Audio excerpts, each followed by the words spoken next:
piston, or I'm sorry, that bladder in there is squishing, and I can feel it kind of compress. And when you push it out, the bladder expands and pushes the piston back out because we're under a little bit of pressure. Now, here's the problem that I have with this shock. Okay, it's got the bladder and everything's great and it's all perfect. The design is super neat. However, the bladder is not big enough to absorb the full length of the shaft. So what's that mean? Well, you're not going to get the whole stroke of your shock if you build it the way I just built it, which is generally how you would build a shock with a bladder in it. So if you do this, and maybe on the back shocks you want it a little stiffer, I guess you could. The problem I have with this is if you build it like this and you're going down the trail and you're banging those rocks and pounding this thing, there's a lot of pressure that builds up in here and this will leak. It's almost a guarantee that you're going to leak down here, up here, or through those O-rings. So is this going to be a failure? Yes, this will definitely be a failure if you build it like this. Eventually, banging on that thing all day long, something's going to give and that oil's going to get pushed out of there somewhere. So that's kind of a con as far as I'm concerned with this, design, or shall we say level of shock, or price of shock maybe is the right term. But anyway, we're going to show you how to fix that and build this correctly. And it's not that hard. It just the sequence of oil and the position of this shaft just has to be changed. So it's not that hard. So we're going to take it apart real time and fix it. And it's pretty simple to fix. But if you don't know this, you're going to build that thing, you're going to throw it on your car, and it's not going to work as good as it could. And, that's part of, learning this hobby and having the right experience. When you spend the money and you get the parts, you want it to work as it should. So that's part of, the advantage or the purpose of going with a better part. So enough of that. So in order to fix this, all we're going to do is push this shaft in about halfway. So if you focus in to the top of this bladder, all we're going to do is push this shock shaft in about halfway, and what's going to happen, you're going to see that bladder come up and some of that oil kind of spill out. So we're going to hold that piece or this shaft right there so that it's about halfway. Now we're going to push this bladder back in and try to get some of that excess oil to come out of there. We don't want to compress this bladder, we just want to get some of that oil out of there so that it functions properly. So as you can see, some of the oil's coming out of there, and we just want to make sure this seats all the way down without having that be pushed up or anything. So we just want to clean some of that oil off of there.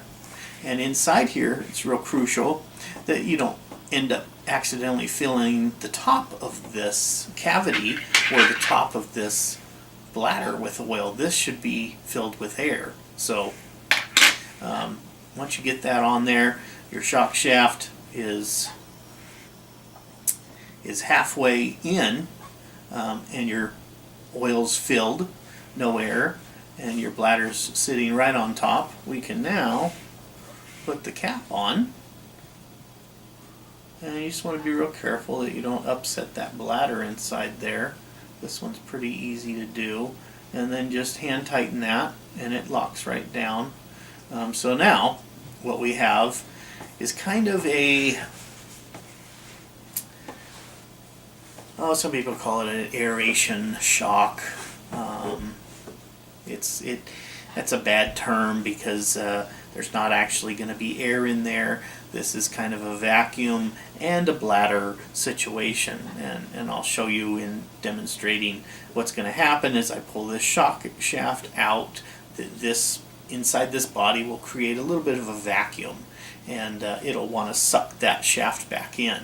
And then when I push it back in, it's going to compress that bladder, which is what it should do, which is the bladder's job. And then once I let go, it's going to push back out.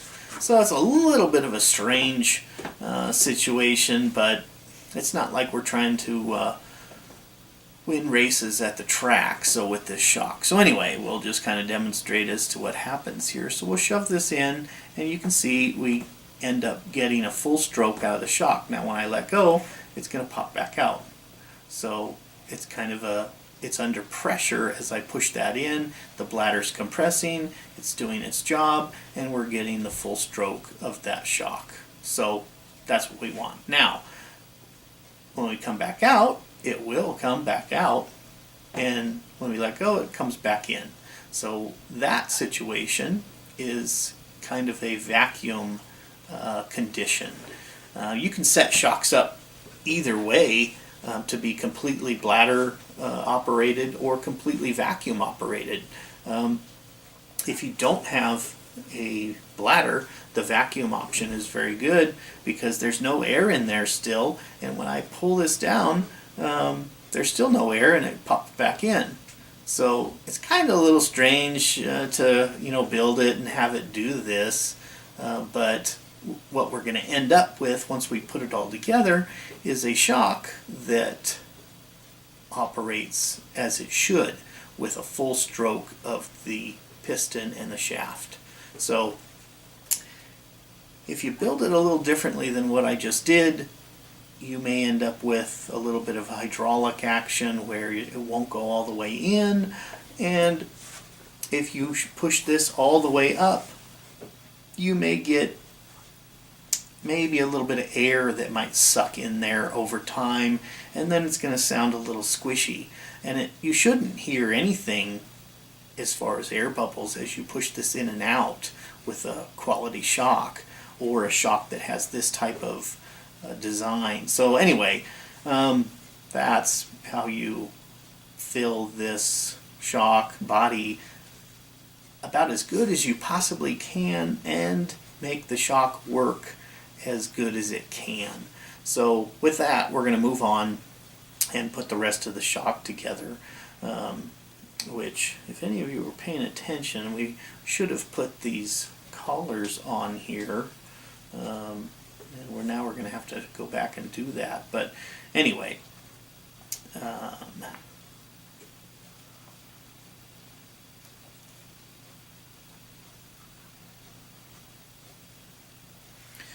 so once you get your piston on there, you want to make sure you put your collars on. Let's see.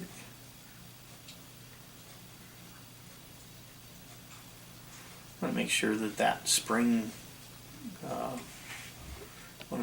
spring perch is pointed down, so your spring's got somewhere to go in there, and just screw that down, and then we'll screw it down just a little bit more so we can get our next locking ring on there. Put that on there, screw that down. Now once we've got those on there and our piston pushed halfway in, now we can put our cap on. So we'll just hand tighten that, and these go on pretty nicely. You just tighten that up right like so, and that's your completed shock. So now that that's all done, we'll kind of move on and finish the build here. We'll just wipe off some of the excess oil. So now that we've got our locking ring on and our spring ring, we're going to put our end cap, or what is that thing called? Rod. We'll put the shock rod end on and get that completely done here. So again, having a set of shock pliers is really a must when you're putting together shocks. It just protects that shaft in there so that your as you work on these things, you don't get scratches, and as it goes in and out, it doesn't mar up those O-rings inside there. So anyway, we'll get that on there. We'll take our spring, push our spring in there, and this basically goes on just like any other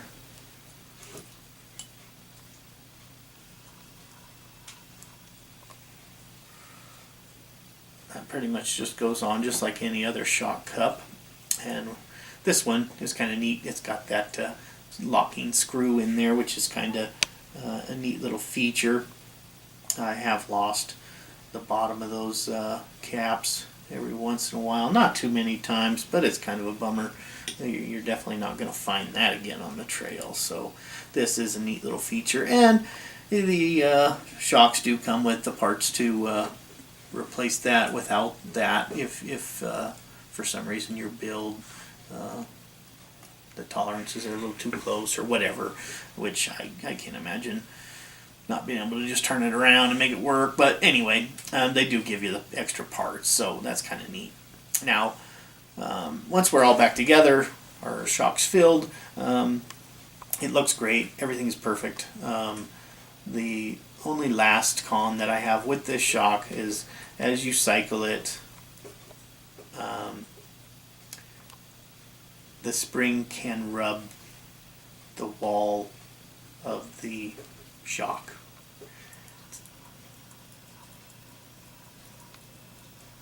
It's not a big thing, but over time that spring will rub the anodization off that thing, and you know, it'll look a little tired, and I don't know, for the quality of the shock, it maybe should have had maybe a barrel spring. I don't know, something, maybe a little bigger spring. And it doesn't matter if you spin it or, you know, it's still gonna rub. So that's one con. And it's a small thing. I'm just kind of picking on it. But if we look at your stock SCX-10-2 shock, which is what this is, I built this one too, and this spring does kind of flex. You can see that it's kind of, you know, bowed, but it does not rub on that body, you know, so it's kind of a small thing. But anyway, it's a slight con as far as I'm concerned. You know, these 4 shocks are over $100, you know, to the house, and it's kind of you kind of want it to be better than, you know, or as good as you possibly can. So anyway, get into the truck later, but you know, we'll get these shocks on here, and they're really going to look nice. So I'm glad we got them.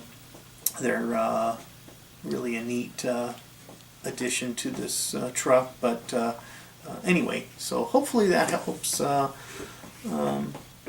people when they're going to get this shock and kind of know what to expect and know how to put it together, and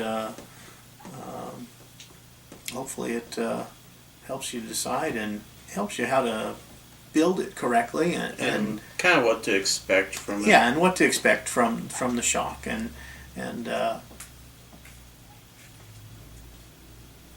in my personal opinion, I like them.